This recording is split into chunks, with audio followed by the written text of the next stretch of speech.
So I went and visited the Getty Museum on January 4th.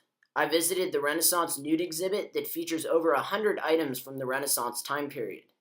The first image that caught my eye was the Battle of the Sea Gods, an engraving by Andrea Mantegna. Mantegna produced this piece around 1481 in Mantua, Italy. It is unknown how the piece came to the Americas, but it is currently a part of the George Cooner art collection. Mantegna's piece depicts a battle between Roman gods of the sea. The very subjects of the piece directly connect to our class discussions on humanism. During the Renaissance, there is a shift towards studying the classics and embracing the prior Roman culture. Mantegna's usage of Roman gods as the subject directly connect to a sort of honoring of the ancient Roman culture.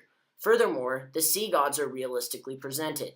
Mantegna uses realism to show muscle movement within the characters, another byproduct of the return to the classics.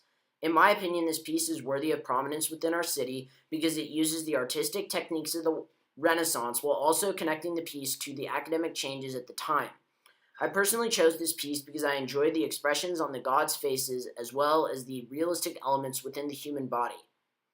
The second work of art that I'm choosing to spotlight is the Hercules and Antaeus sculpture by Antico Pier Jacopo Alari Colsi.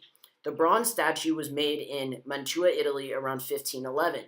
It is part of the Jack and Belinsky collection. The piece depicts Hercules attempting to throw Antaeus.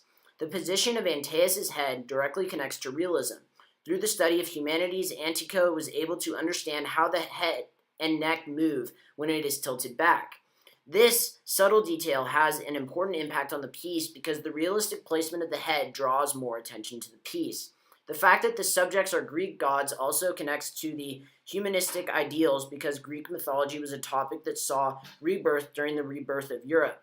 I personally enjoyed this piece because of the realistic nature of the way Hercules is holding Antaeus. This piece deserves recognition within Los Angeles for the attention to detail. The piece itself is not very big, and the intricacies within the piece are truly extraordinary. The third piece is the Holy Trinity with an Angel by Hans Mühlscher, a German sculptor. Mühlscher made the piece in Germany around 1430 from alabaster. It is unknown where the piece came from, but I can understand why the Getty would want this piece on display in their museum. The alabaster sculpture depicts the three elements of the Trinity, Jesus, God, and the Holy Spirit, in the form of an angel. The expressions on the faces of the people in the sculpture caught my eye because each element of the Trinity has a different expression. Jesus seems to be in pain, while the angel has a blank stare, as God is just watching down. These subtle details are indicative of the Renaissance because of the studies of prior civilizations and their art. This piece deserves prominence within the city of Los Angeles because of the way the artist Mühlscher portrays each person as their own individual, as opposed to grouping all three together, something that was common in prior art. The fourth piece is a book. The book is titled In Virtuis Polio de Architectura, an architecture book by Vitruvius Polio in the 1st century. However, the book on display is a translated copy by Cesare Cesarino in 1521.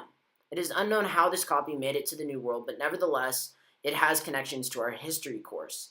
The page shown in the picture is a diagram of the man. It lays out the correct proportions when drawing the human body.